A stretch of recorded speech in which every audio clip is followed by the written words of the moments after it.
आज की कहानी भाइयों के नाम। ये कहानी मुझे एक भाई ने इंस्टाग्राम पर सुनाई। उसने कहा, मुझे आज रिश्तों का एहसास हुआ है। मैंने हैरत से पूछा, वो कैसे? तो कहने लगे, हम दो भाई हैं, मैं छोटा हूं। माँ बाप के मरने के बाद हम में दूरियां बढ़ने लगीं।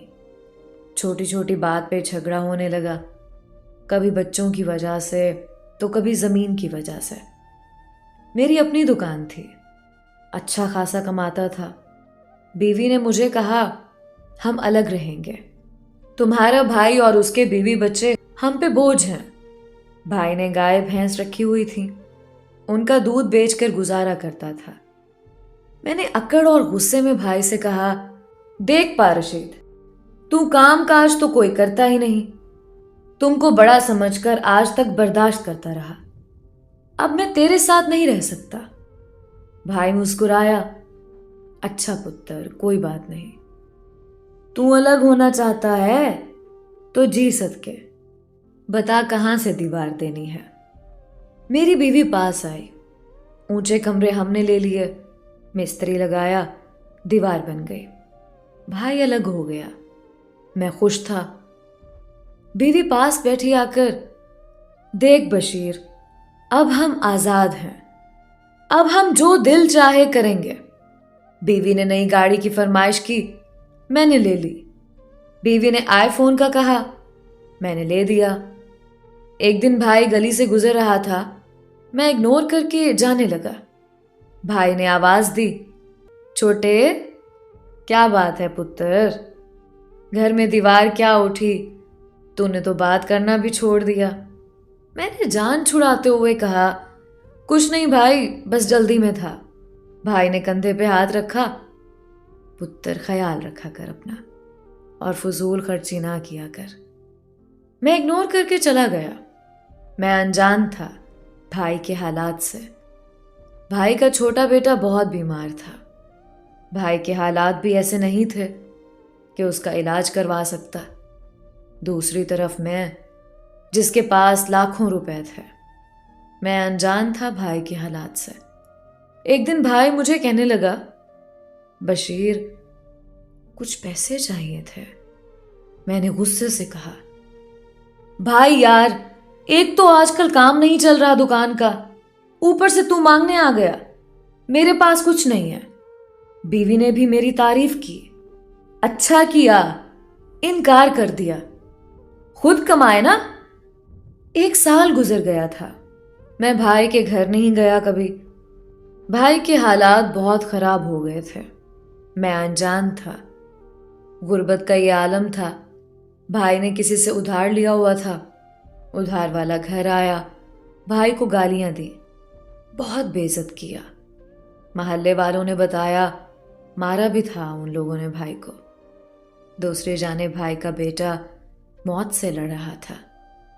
मेरा दिल तड़पा तो था, लेकिन मेरी बीवी ने मुझे रोक दिया। हम क्यों ये मुसीबत अपने गले में डालें? मैं भी रुक गया। फिर भाई का बेटा फौत हो गया। बस नाक रखने के लिए भाई के पास गया, झूठा दिलासा दिया, घर लौट आया।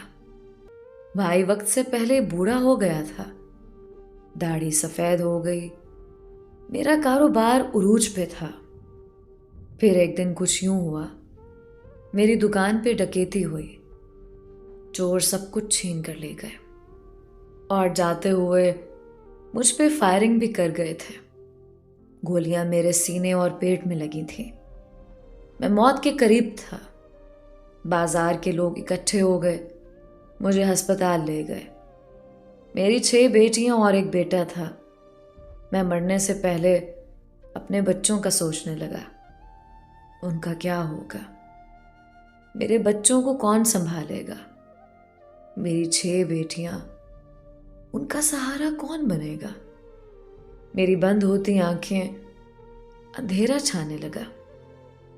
जब होश आया तो मेरा बूढ़ा भाई पास बैठा था, मेरे बच्चे पास बैठे थे। मैंने आंख खोली, हाथ हिलाना चाहा, लेकिन मेरा जिस्म सुन्न हो चुका था। डॉक्टर कह रहे थे, बहुत सी नसें कट गई हैं, वक्त लगेगा ठीक होते। मैं ना चल सकता था ना उठ सकता था, सिर्फ देख और सुन सकता था। मैं जिंदा लाश था। मैं भाई की तरफ देख रहा था। भाई ने जेब से पैसे निकाले, डॉक्टर को दिए। ये लो, पूरे 4 लाख हैं। डॉक्टर ने कहा, अब आप इनको घर ले जाएं और मेडिसिन देते रहें। मेरे बच्चे भूखे बैठे हुए थे। भाई ने मेरी बीवी को आवाज दी रानी, कुछ पका बच्चों के लिए, बच्चों को भूख लगी है। बीवी खामोश थी। भाई ने अपनी बीवी को कहा, कल ये दीवार तोड़ देंगे, सब एक साथ रहेंगे। मेरे 7 बच्चे, भाई के 5 बच्चे। मेरी बीमारी की वजह से सबकी जिम्मेदारी भाई के कंधों पे आ गई थी। मेरी बीवी रो रही थी, बच्चों का क्या होगा। मैं दिलासा देना चाहता था, लेकिन जिसमें हरकत नहीं थी। इतने में भाई आया, जेब से 20,000 निकाले। कुड़िए, ये ले 20,000 रुपए, बच्चों की स्कूल की फीस और अपनी जरूरत पूरी करना। परेशान ना होना बिल्कुल भी। मैं तेरा बड़ा भाई नहीं, तेरे बाप जैसा हूं। बस बशीर को वक्त पे दवा देती रहना।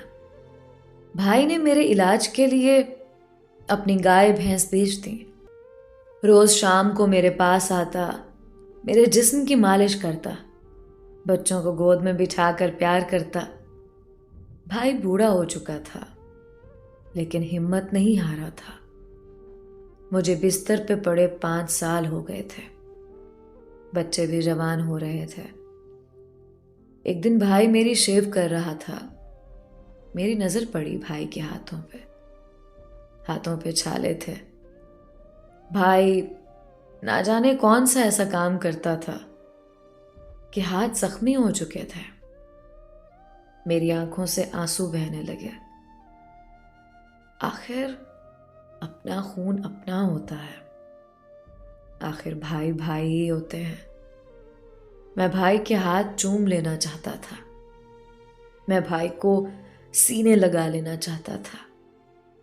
इतने में मेरी बड़ी बेटी पास आई।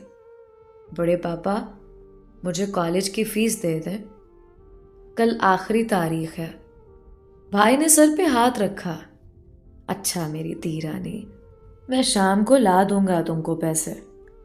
भाई ने जूता पहना, तेज कदमों से बाहर की जानिब चल दिया। भाई का टूटा हुआ जूता, फटे पुराने कपड़े। मैं चीख चीख कर रोना चाहता था, लेकिन जिसमें ताकत नहीं थी। फिर आखिर 7 साल बाद मैं ठीक होने लगा और चलने फिरने लगा। मुझे एहसास हो गया था, आखिर भाई भाई ही होते हैं। मैं इतना कहूंगा, ना झगड़ा करो आपस में। जमीन जायदाद सब पल भर में खाक हो जाता है।